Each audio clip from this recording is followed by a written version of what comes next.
The Road to HAWORTH Moor, Part 2.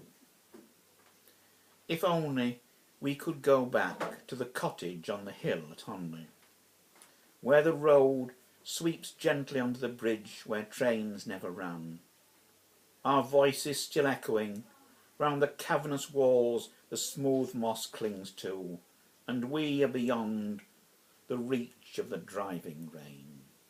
There is always the odd cottage no one can be bothered with, where the lorries roar, but when you look behind, a random stream gurgles by an overgrown track, with a gully of pebbles and overhanging rock. The door still hangs on that rusty latch.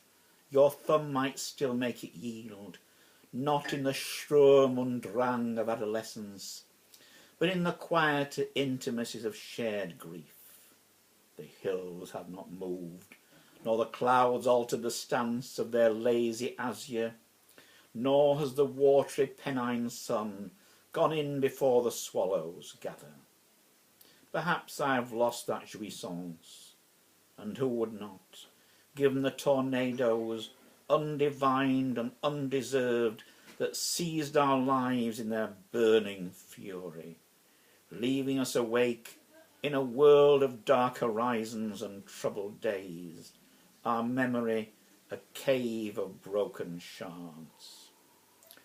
One death came when a brother and a mother gathered so that a father might die opportunely and without succour in a hilltop hospital, lonely as a scarecrow and inaccessible on the moorland midnight, beyond the reach of all but death standing at the bed end. Similarly, your own father blundering into the Selby Road, high on morphine, could only end in the same way. These griefs were only too normal, as was my mother's death you wrote of, with such sad eloquence as you shared my vigil. Nothing could be added to your lines. And of it all, and of what I cannot speak, the silence of Gethsemane, the breaking of bread, the communion wine I drank, made your cradle Catholic soul fret at my insouciance. Waking early, I felt my 60 years, the winters of childhood slipping and sliding in my tired imagination, the icicles on the kitchen window, the ashes scattered over paths in patches of grey and black. We have so much to comprehend, too much for any mortal, the madness of youth, so fierce, so compulsive, the cocktails of alcohol and drugs, the quarrels with knives and guns, entered into as lightly as love was once with us. Our generation awaits the taste of death, with none of the anticipated solace, no children's children visiting us in spite of the spare room, stacked with toys, with shelves of dusty books, Baum's magical land of Oz, its spine laid bare, Mombi the witch, Dorothy and Toto, gathered forlornly round the sawhorse, the scarlet and crimson of their Edwardian rig slightly ridiculous, the Gothic typeface, evoking sepia prints of my father at 5 in a pinafore, or 7 in a sailor suit feeding the Sunday birds.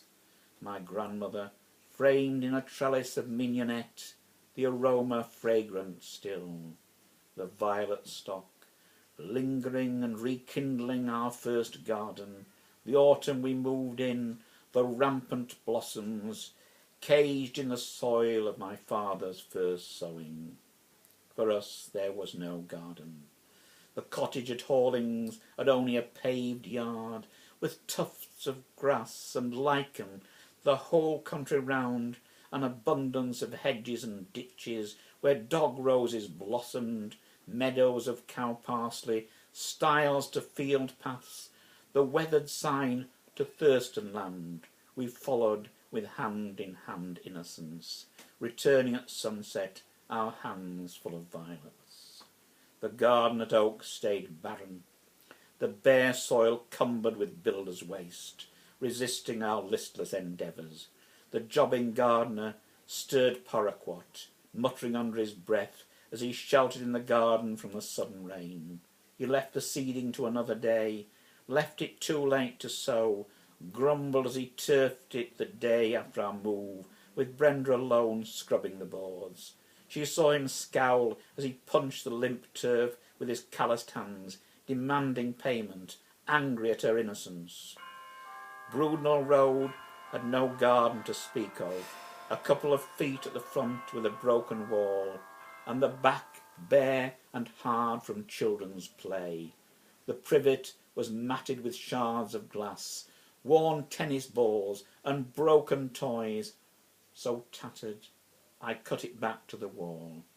I sat on the top step and read, watching the children play in the sand I'd trundled in barrel-loads from the builder's yard. A make-do sandpit which drew the whole street. West Indian, English and Asians built temples together. Our sandalled bearded neighbour was the first to complain, his teacher wife beside him, the next door French widow supporting. So numerous the children, n'est-ce pas? Meaning, don't encourage the packies, there are too many already. Like thunder, the row erupted, a street full of shouting, my voice the loudest. The yeses had it, the children remained, our last real garden. Besieged, beaten and bruised, I had proved my oracle lied. There was no peace in poetry and flight. Yet as I sat and watched the night gather in the shallows of heather, I remembered the steep stone streets, the ginnels of my childhood, the walls of Roman York.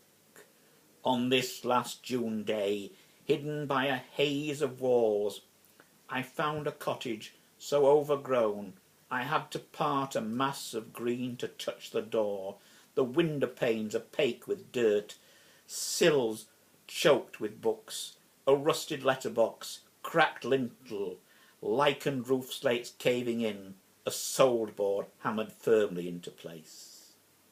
There was no solace in the parsonage, no solace there at all. The staff found it odd, my wanting to part my heavy bag and trudge from room to room. The couch Emily died on, so shabby and so faded, Patrick's hat and sticks like stage props, Mrs. Gaskell's escritoire so thoroughly bourgeois, Charlotte's crinoline evoking ooh and ah. I sat outside the tourist shop, watching the families pass, still reeling from the news of our son's loss, his life in death and death in life. The crowd's gone, the shops closed. I browsed over rock and lichen. O sleeper in the earth, would that you might listen, would that you would waken and tell me why young girls' beauty no longer moves me, their innocent glances, as they leapfrog or handstand with such jouissance, takes hold of me no more. I watched a troop of Keighley girls pass through a turnstile on their way to clubs in Leeds last night. One wore a veil tacked round with sequins like scruples on the hem. There is no beauty like that girl's, whose naked feet touched heaven in their swirl.